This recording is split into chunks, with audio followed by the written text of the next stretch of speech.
Hi everyone. We're live, we're alive, we're happy, and we're moving forward. So welcome back to our weekly Fuel Arts Art and Tech webinar series. From our latest newsletter, you probably know that we're launching the Fuel Arts and TAEX Accelerator in early 2023, which is powered by energy efficient blockchain TAEX. So 10 selected art tech startups will have a unique opportunity to join the TAEX ecosystem under the professional guidance of our mentors. We accept early stage incorporated startups from angel to seed with fundraising experience and having a CTO. So applications will be accepted until December 30, 2022.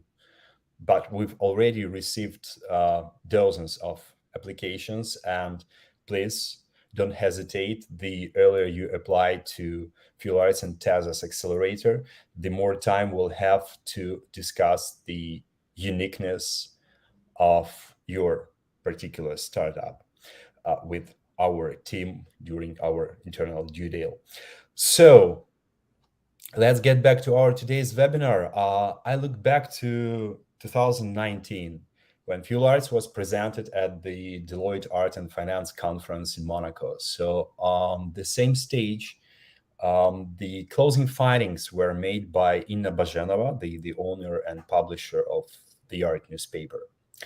But she talked about the launch of the Art Exchange, the startup for fractionalizing art, and her speech caused a lot of excitement since everyone knew that the management of the art newspaper was very high quality.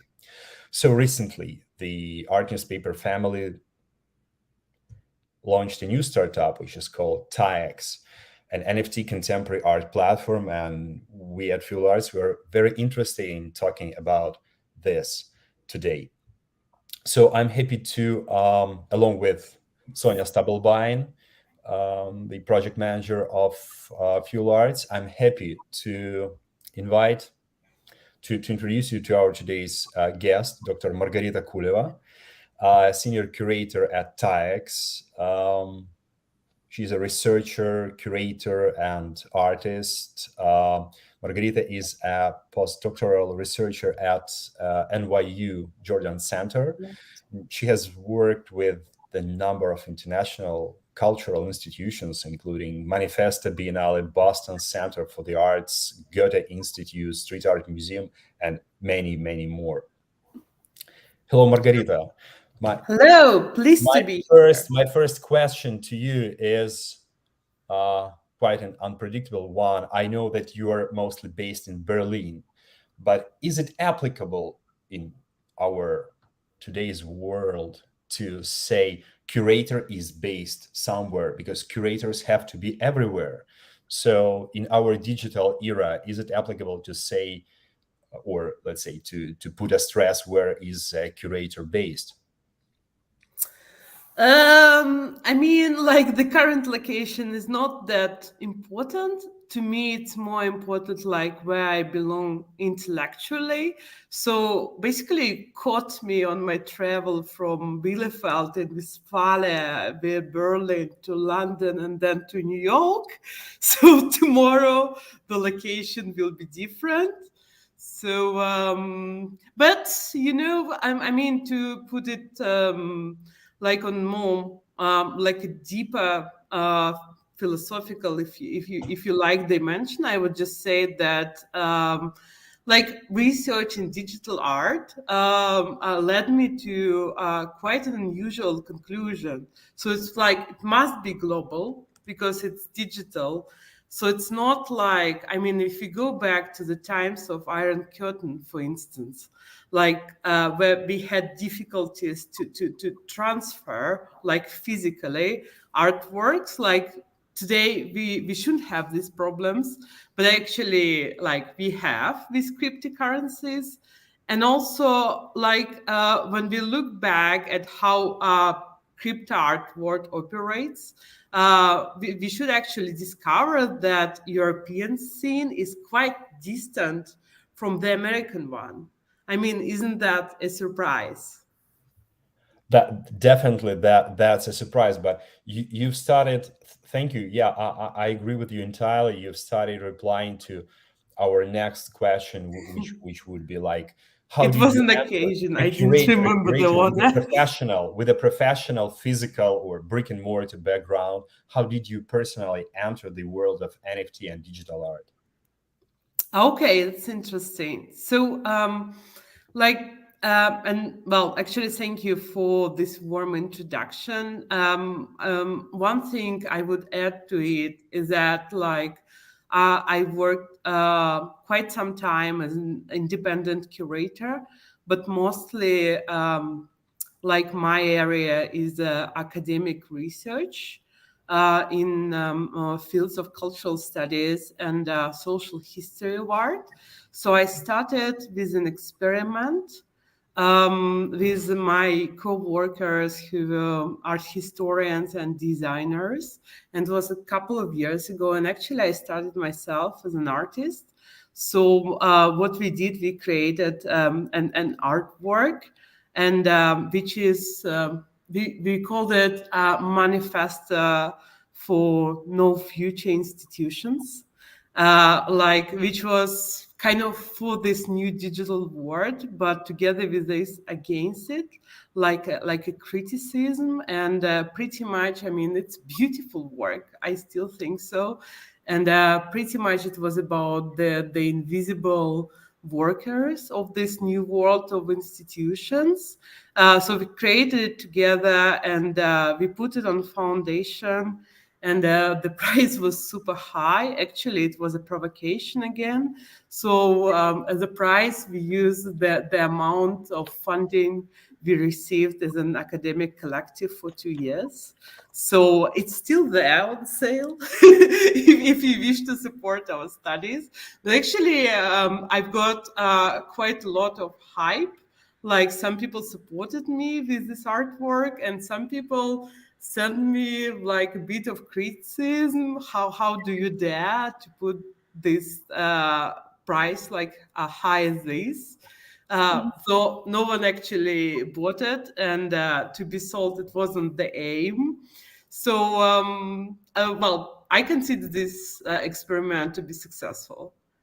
It's interesting that we got a question already from the audience, and yeah, could I put it on the screen right now? The question from Ariel. Yeah, thank you. So the question just relates to what you were just saying, so I think it's interesting to address it now. So in which sense is the European scene different from the American? I'm interested in understanding, as I'm in Europe. I'm from Europe and I'm based in the US. Thank you. Okay, and I would put here like where in the US, because I mean, it's extremely diverse, and possibly it's just like a very courageous conclusion to see, like, I mean, in terms of communities, I think that we would find more connection between like national scenes in Europe than like Europe and the US. And also, I mean, Ariel, I would be very curious to know what you think about it. I would say that's a kind of a gap between East Coast and West Coast again, which we actually see in more traditional artwork. Thank you. I think we're probably going to have lots of more questions to address a little bit later during the webinar.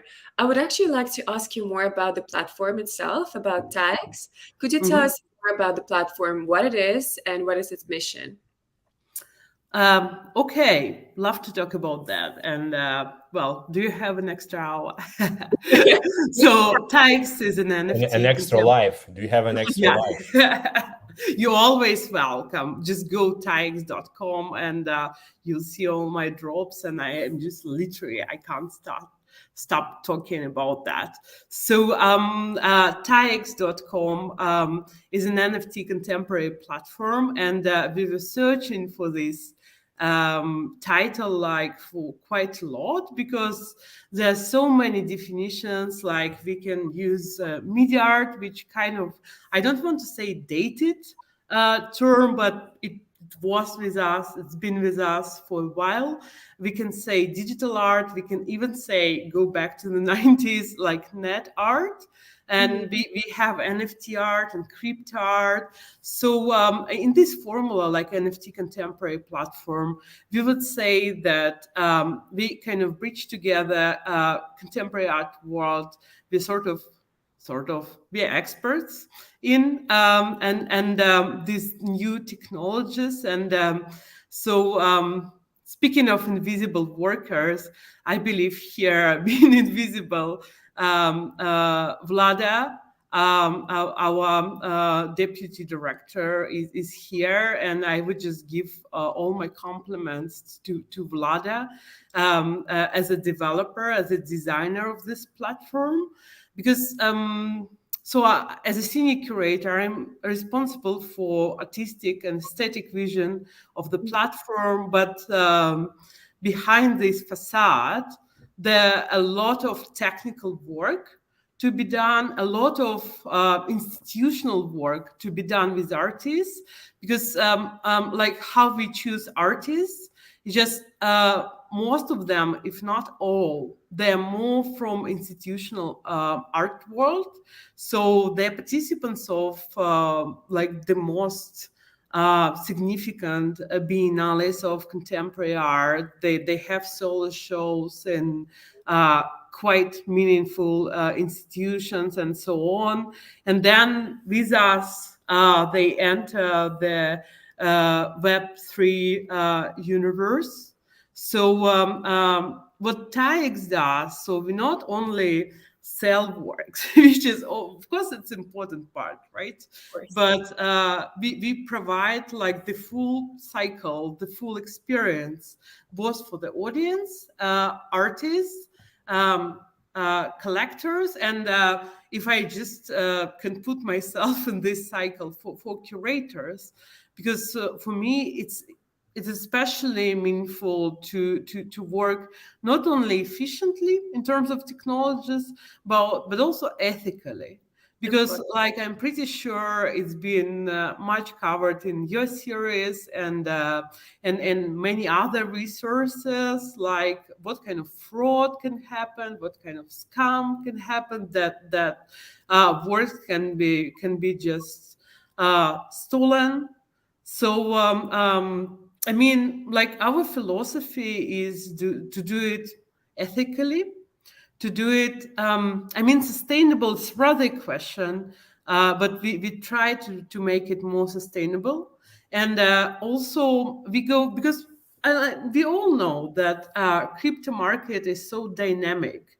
And by dynamic, of course, I'm trying to be like very kind of polite, saying it's not like well, it's not crashing. Yeah, we know it. You probably want to see volatile in a very gentle way. But we want to develop it like thoughtfully with the artists, and just remember that, of course, we live in a very interesting age, not just politically but also technologically, and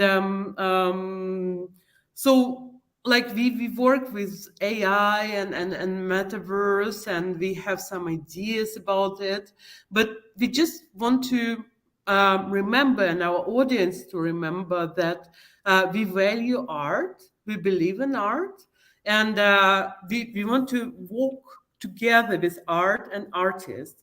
And for me as a curator, it's especially important. Margarita, you just said like a minute ago that you help artists to enter Web3.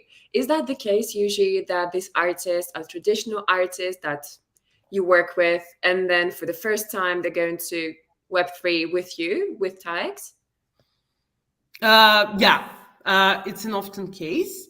I mean, we have different experiences, and some of our artists are quite successful on OpenSea and other platforms and experience it. But for some of them, it's rather new, I would say. Right, thank you. We have The another comment from Ariel. This is a positive statement for the crypto space. I agree. Is Ariel ironic? Hopefully Hopefully, I Hopefully mean, not. we just. Hopefully not. But Oh, anyway. okay. What is the bird on in my Is background? it a digital one? It's a relative of an ostrich. It's called Kaswari. Kaswari. This bird lives in New Guinea. I mean, next to Australia and New Zealand. So this is an artwork of, made by Ukrainian artist, a friend of mine, Andrei Palval. So he created it this year after the war has started. So I was happy to support him purchasing this work, and now it just reached my apartment. So I'm happy to support my friends, happy to support Ukrainian art, and happy to have one of the favorite birds of my childhood. I had 3 of them. Wow. So this is one of them. Lovely. Thanks for asking, Vlada. Like a nice nostalgic moment. Did you print it? He's a world famous artist. By the way, Margarita, you should keep an eye on him. So he's a world famous street artist. This is his first oil work series. And being a street artist, he is traveling from, let's say, China to Iceland, and makes a huge murals depicting birds. So he is the most known bird artist among the street artists, and vice versa. That's it. Love the topic, and absolutely lovely artwork. I was just going to ask, is it like a digital work, so you printed it? Or no, it's actually canvas and oil. It's the first time he used canvas and oil, and like you, he's a researcher, so he has a degree in ornithology, and then he started his artistic career. Lovely. So yeah, well, we have a lot of intersections, and I really love today's talk. Though I have to ask you the question, which may have risen among the audience. I mean, we can't avoid it once we say TAEX and the art newspaper. So TAEX can be considered as a product of the art newspaper family. So which also includes the Art Exchange and the world-known art magazine. So was having a support of these brands beneficial in launching TAEX or not? Okay, this is interesting in the way how we understand kinship, right? Because you mentioned family as a concept. So I would say, like, as a family, of course, like, we have informal ties. Though I wouldn't say like we member of one consortium or syndicate or something like that. So we share an inspiring figure, a leader. So Inna Bajanova, who is owner of the art newspaper globally, and she was also the founder, and she is the founder of TAEX. And in terms of branding and title, and probably red color of the logotype, you can see some resemblance, though we're not part of the art newspaper. Though for us, like me personally, I really like art newspaper, and I read it often. So I think in terms of style, we're similar, though again I would say the audience is different. So the art newspaper, maybe it's for I wouldn't like set any boundaries here, but I would say like it's more traditional and academic in terms of style, and maybe we are for more like younger and diverse audience. But of course, I think we share like all the good things in the artwork. I think they share audience and hopefully some values. So in this regard, we are similar and we are kins. Otherwise, like there is no other foundation. Thank you. Thanks. You mentioned also today before that the platform benefits like artists, curators, and collectors. So how exactly does it benefit them? Like how exactly does it work? Okay, so well, thanks for this question, because in our team we discuss it a lot. So for artists, I think I already started with it. So because I'm very myself inspired by working with artists. Here I would mention another unique feature of TAEX.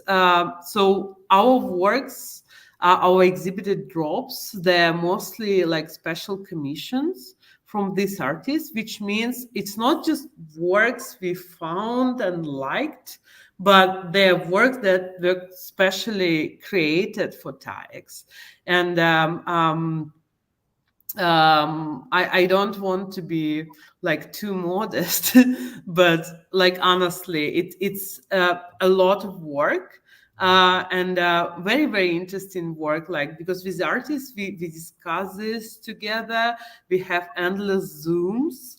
So what hopefully I can give like support and collaboration and intellectual exchange between us. That's one thing. The other thing I think I mentioned already, but I want to highlight it again, that we provide a lot of support in terms of technologies and in terms of law, because the contracts, smart contracts, as we call them, they're special kind of legal work, especially if you exist in between the countries, because like alas, our lawyer is not with us visibly, at least, but it's a matter of quite a lot of discussions. Like, what if an artist would like to put together digital work and material work? For instance, because like our one of our next drops coming is a drop of American artist Jill Miller from California, and it's associated with music industry.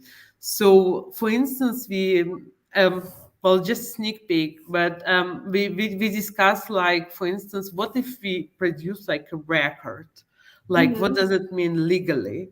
So it's a demand for our lawyers, but it's nice. I mean, like, I'm in my life, I didn't have like anything like that in terms of the amount of time speaking to lawyers, which is more pleasant than you might think.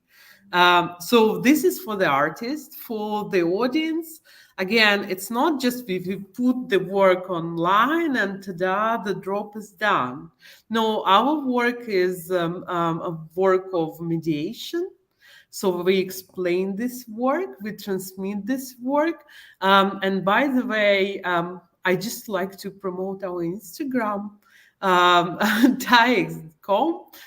Like go and see. It's really interesting. And our social media manager, April, she does amazing work there. So it's not just about our artists or myself or our co-workers, but it's a lot of explanation. And I know that many people follow, and they're not necessarily in digital art, but we want them to understand. And of course, with collectors, especially, but these other members of audience, like I am physically and digitally present to talk about works. And like recently we participated in a web summit in Lisbon as a startup, and like I spent the whole day explaining the works of our artists to like very diverse audience. So from for collectors,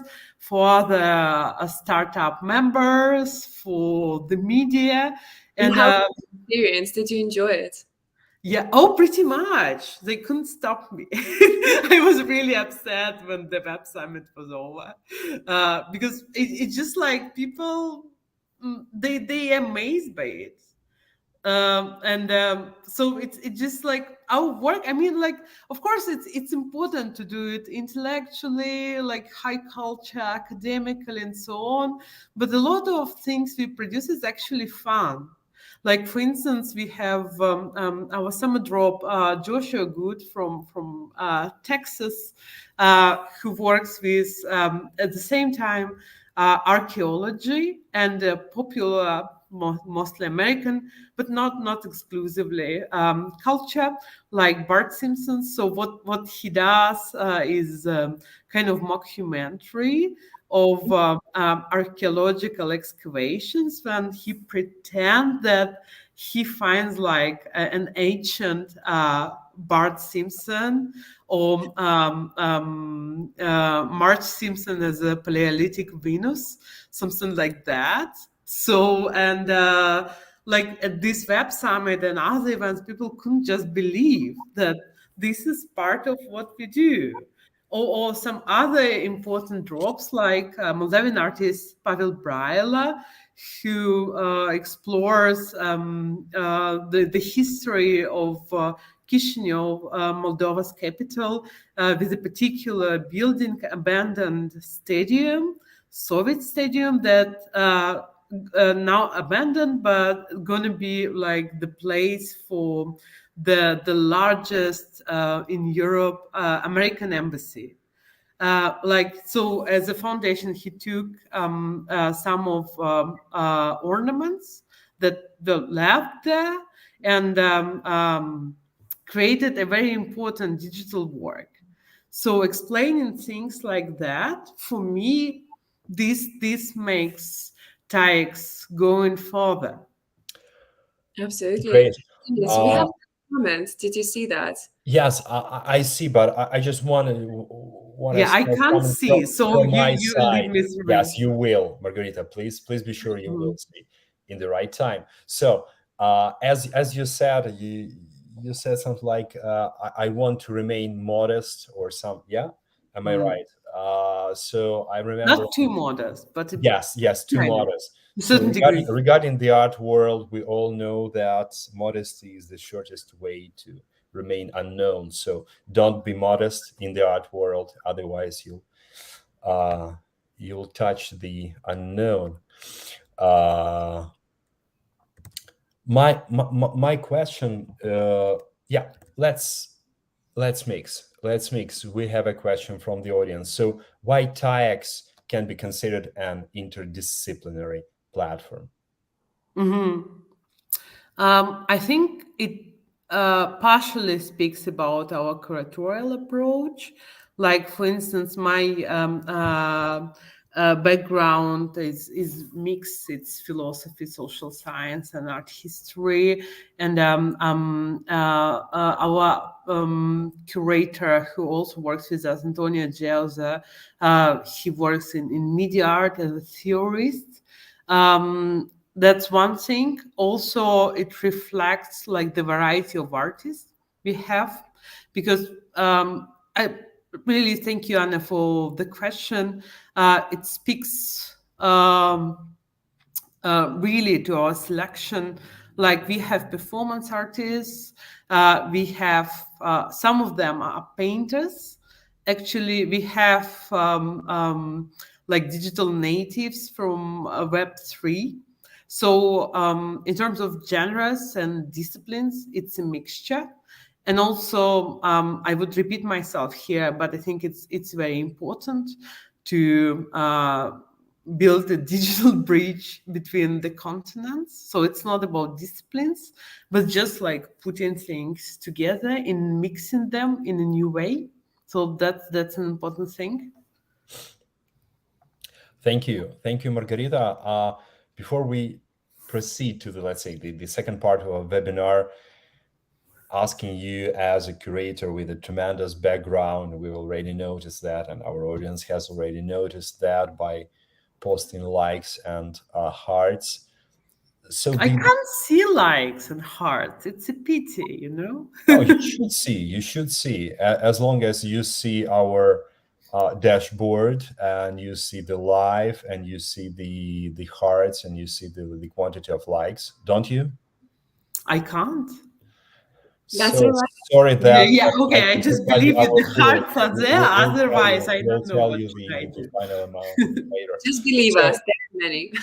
yeah, so the last question to finalize the let's say the startup top I mean the startup case or let's say startup approach of TAEX. So how does the platform how does the platform, how does TAEX stand out among similar NFT marketplaces with the curatorial approach? Because there are a bit more than 10 of I them, am and following you, to Denise, have and I just want to say I don't want to be modest at all, and, yes, and say we yes, actually stand out because of depth of our curatorial work and the amount of this work we do. Because, like, by curatorship, we don't mean selection only; we mean work. We mean working together through the technological change. That's what we mean. And I mean, like, I don't want to name the platform I don't like, but some of them, I mean, when you go through it, it just like you can't see the like the curatorial profile. For me, it's not too clear. Maybe because it just amount of works, but to me, it's not like explicit why that curated. I think with yeah. go Sorry, ahead. let's make a definition for our audience. What do you mean saying curatorial profile? I mean the gaze of curator, because like curator, I mean for me curator, you know, like all of us know that from Latin curator comes from the word care. So curator is heart, curator is language, and curator is eyes. Curator is a sort of is how you see things. So to curate means to notice and to build like an aesthetic structure, and discursively also, of course, but it should be like visually coherent. It should be like a clear message to art world and the wider audience. So sometimes, not always, and I do appreciate so many of my colleagues. So it's hard to make a list, and it'll take you another hour. But sometimes it's not always, but by curated, um, it means that somehow the curatorial work was done. So actually, I think we need more curators for the crypto world, and it's not only like because it's a pleasure for curators, but of course it is meaningful part of art. No, it's for the audience, it's for collectors, because simply there are just so many crypto artists, and somehow guide a collector through this. This is important, like to because like I mean, for instance, like you have some extra cryptocurrency and you think like why not to support a young artist, why not, or maybe you want to be rich because of it.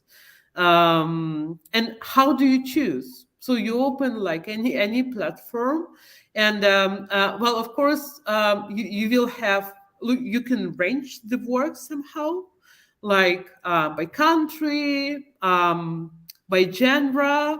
So some people are keen on photography, but this selection, this way of selecting work, it doesn't speak to you.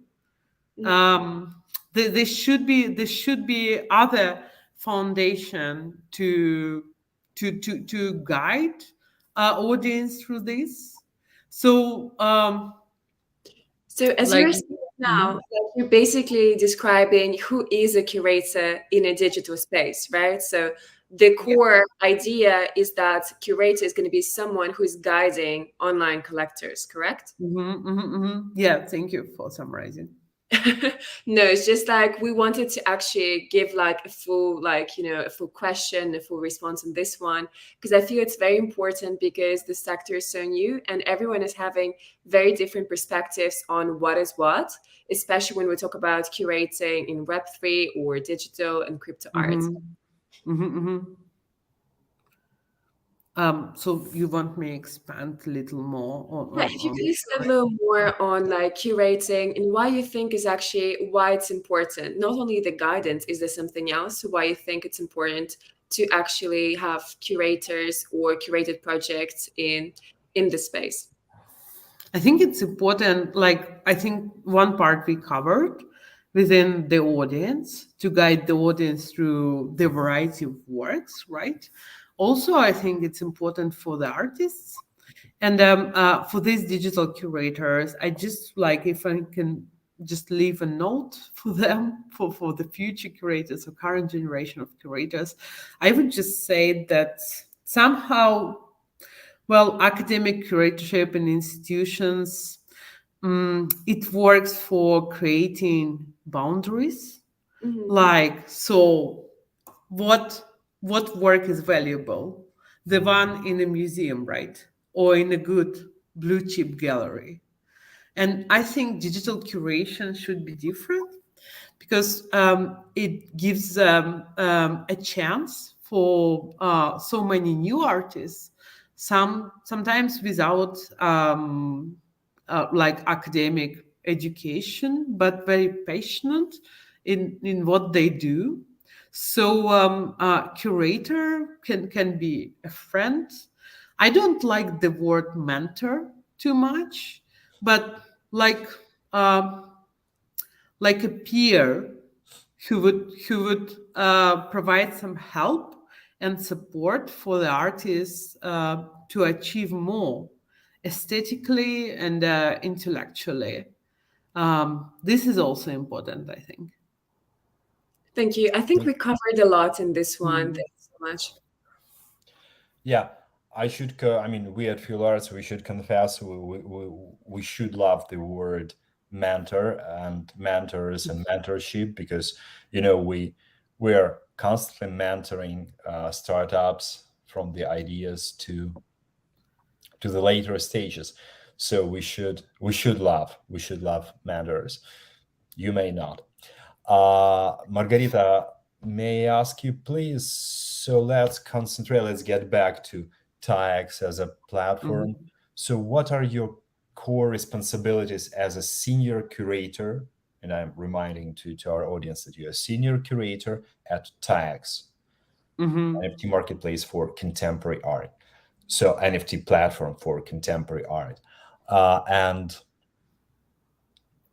so the core responsibilities of the senior curator, what are they? So my contract says so I should create some drops, and I'm responsible for like public activities.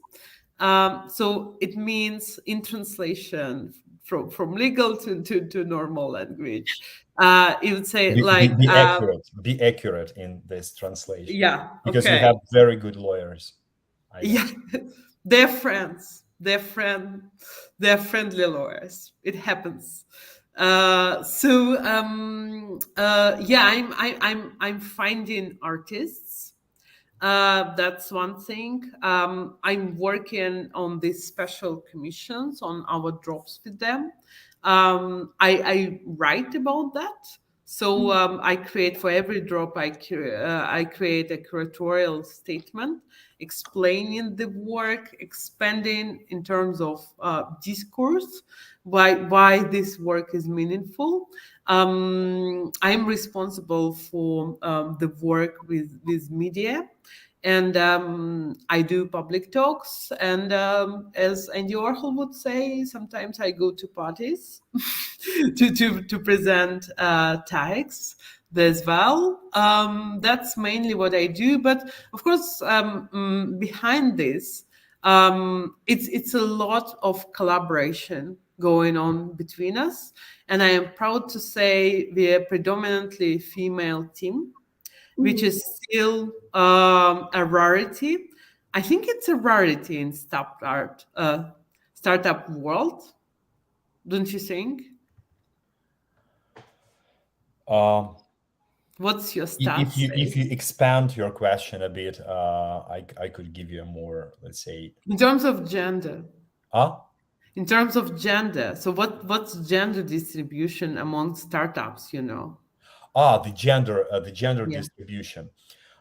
We've made, I mean, we at Fuel Arts, uh,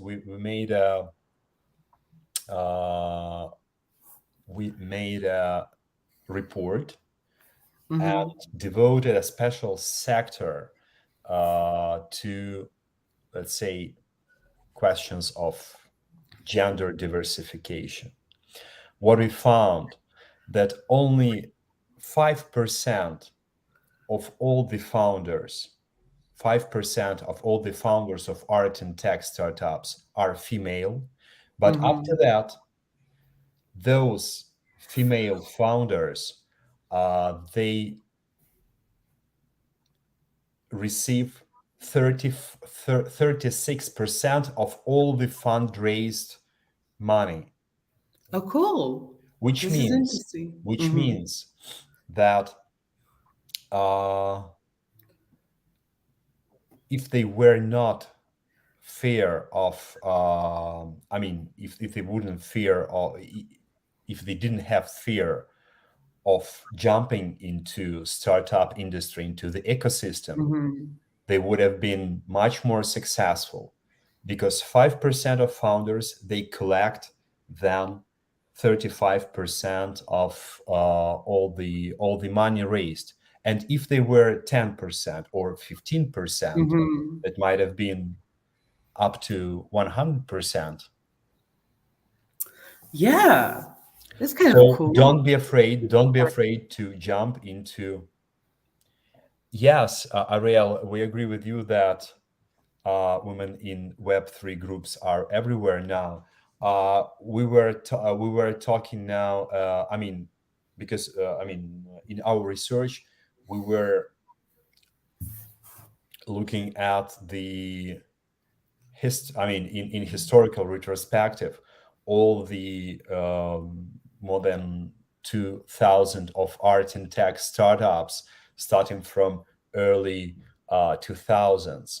So of course, and also the London scene has much more, I mean, much more female founders as than any other art startup scene in the world. So London art scene is, I mean, more than 50% of the founders of the current, I mean, 2000 to 2020, 2021, 22, 50+% are female founders. Yes, London scene is number one. Then goes the US, and then the Asian region. It's very interesting. I think we need to use it as a tool to encourage women to make this jump, as you put it rightly. And also the other one, I think it's very important to look at intersection. I mean, not just gender, but also like region, country, race, age, and so on, to make the picture more accurate. So it's a very We did important. that. We did that. We'll be happy to share our latest report with you. You'll see the start, Cool. the I'm looking forward. art and It's tech very interesting. startup scene. I mean, regarding not only gender but also geographic and other stages of development, quantity of founders, etc. We have another question from our audience. Ksenia is curious, what trends do you see in digital art collecting now? I believe that the main word, the underlined word is collecting. In collecting, okay. Digital Again, art collecting, which the means field is not extremely. buying, I see. not speculation, but collecting. I see. I would say the field is extremely diverse, and I'm doing my own research to discover what, like, geographically, what's the difference. But I think that the current trend is a step back or away from ideas of pure investment and certain hype behind this to, like, more meaningful, deep and sustainable ideas on what artists should be gathered together. And now I think that different groups are actually involved in this. And what I see, like, different age groups, because I think, like, I'm very curious, like, what you two think about this. But like, a couple of years ago, one would say, like, crypto art is for very young collectors, and traditional art is for, like, middle age and over. Now I think, like, more and more diverse groups are involved in both. And to me it means, like, maybe these two worlds, or not just two but many worlds, they're bridging, which is also important. I think what museums do, they play significant role in this process. And it just, like, it's quite interesting that, for instance, we participated in actually, yes, congratulations with this thesis cooperation. So we were part of thesis program in Art Basel in Paris in October. And so thesis had a special section, and while discovering, like, all the galleries presented there, I wouldn't say, like, so this is one part traditional and this is completely different universe what thesis did. No, they were pretty much in a dialogue in terms of artists and meanings and audience. So now I see, like, more cooperations and tensions. What do you think? Who's the first one? I can be the first one, or you, Dennis. Well, as you were saying about the collectors, I did hear a lot about this shift that it's only young collectors who are into digital crypto art. But I think actually a lot of specialists made the huge work for this trend to change, and that actually now is not that strict. And I don't believe it's, like, a direct connection between young collectors and crypto art. I think it doesn't work like this anymore. Mm-hmm. Yeah, I agree entirely with Sonia. Even a year ago, there have been some speculations, like the biggest problem in the art market is the generational shift. Now we understand it's not more about generation; it's more about attitude. It's more about the merging two worlds, the worlds of physical and the worlds of digital. So it's not about the age; it's about the state of mind. Because the recent the recent research is made by Artsy, for instance. They show that at least 85% of NFT holders, of collectors of digital art, have ever purchased a physical artwork. 85%. On the contrary, only from 3 to 4% of physical art collectors are into digital. So we see that the younger generation, they started accepting that culture. They started evaluating the values of traditional art more than, let's say, the academic classic academic world and curators, traditional curators, are trying to explain digital art towards physical collectors, towards sophisticated, established collectors of traditional art. So I believe they are not trying to, or doing that not with the passion they do it with physical art, or not with that, let's say, um, financial support, because it's all about community. I mean, it's the digital market is community driven, not supply driven. That's it. I mean, Yeah, as exactly. I physical agree. market is suspected to be. One other thing about art world, I would say it's important to remember it's slow. It's slow in terms of recognition. And I mean, let's give us another 5 years, and then let's see. Because like if we move to sometimes I find it quite amusing to discover like the list of the most expensive living artists. So just look at the years of birth. Like most of them, they're in the 80s, 70s, and so on. So long life to crypto art, I would say. Yeah. You It's okay. know, when I was studying at Sotheby's Institute of Art, New York, so I heard from one of my tutors that if you want to, say, uh, scale or estimate the art world, so you should understand that the art world is scale, let's say, 8 years, 8 years, 8 years, 8 years. So it always has an 8 year cycle. Why, we asked?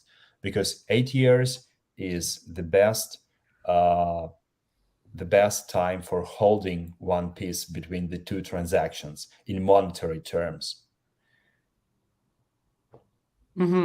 which means that every 8 years, someone will, or at least might, show you some new concepts that might lead you or make you feel or think a bit different on what's going on and whom you would like to buy. So nowadays, the crypto market has only the 4 year history. So if it can be applicable, the same terms in the crypto market, so yeah, we should wait another 4 years for the acceptance. If only we can fully compare the, let's say, digital art world and the traditional art world, which of course have differences. So Yeah, Margarita, touching that, as Dennis was just saying, what do you think about the current state of NFT art market, if we can say that?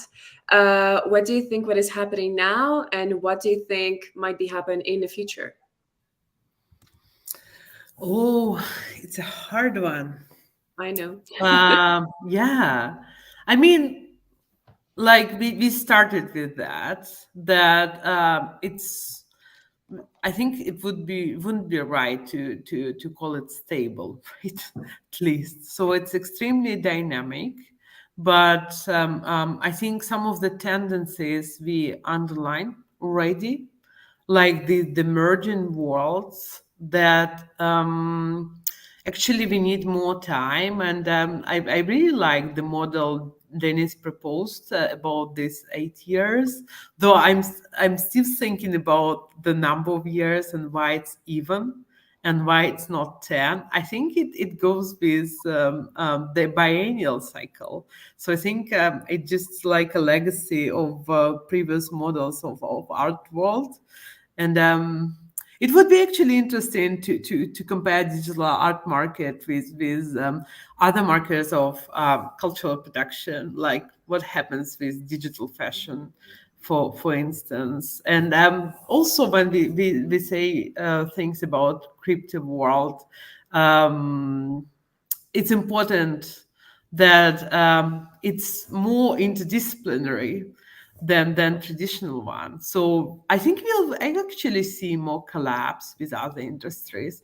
I know maybe it's because I'm very into fashion. I would say like there should be more applications for digital art, like both in other creative industries, and in more traditional industries. Like there was a lot of discussions in terms of archiving and crypto, and there's still some movements in terms of museums and digitalization, but again, it's slow.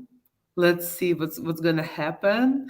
And in terms of knowledge production, I'm very curious, like what opportunities do we have?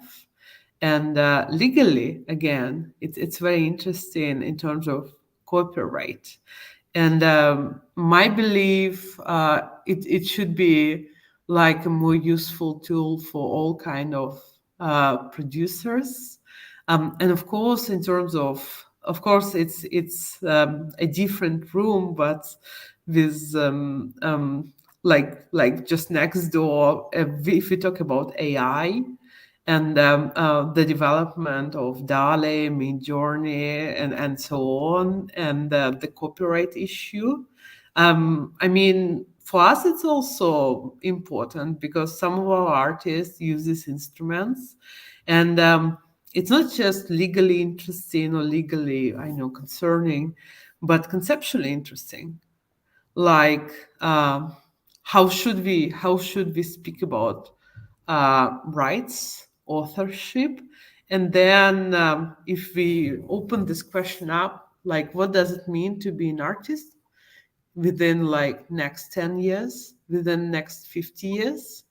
Because I would say in the media we can see some alarming messages, like there will be no traditional artists who just transmit their soul to the through the artistic media. They will be just machines. But of course, I mean, it's a bit naive, but at least eye-catching. I think it's interesting to speculate about that. Of course. Thank you for Thank sharing. you. We have two more questions from our audience, and we have Oh, 3 minutes in stock. So let's divide 3 minutes into two short replies. How do you deal with the skepticism that is still associated with digital art? I'm very passionate person, and I mean passionate and patient. Like I know it's slow, and I mean, come on, even photography, even performance, even like media art, it's not fully recognized. So we just give it time. okay. Thank Thank you. you. And we have And another Ariel from. is asking, are we participating, probably either Fuel Arts or TAEX or both of us, at the TESAS conversations at Basel? Not this time, hopefully with the results of our joint acceleration in Basel, Switzerland next year. But of course, we'll be around, and please feel free, just let's communicate and catch up around the Basel conversations, because we'll spend there most of the time communicating with the startups. What about you? Are you planning to go to Well, our we're not. I need to be in London, sadly. But yeah, next time for sure. And all the media communications are given to us. So yes, please let's catch up. And amazing question. Thank you so much. Yeah, It was thank so you. interesting to Thank you. think about.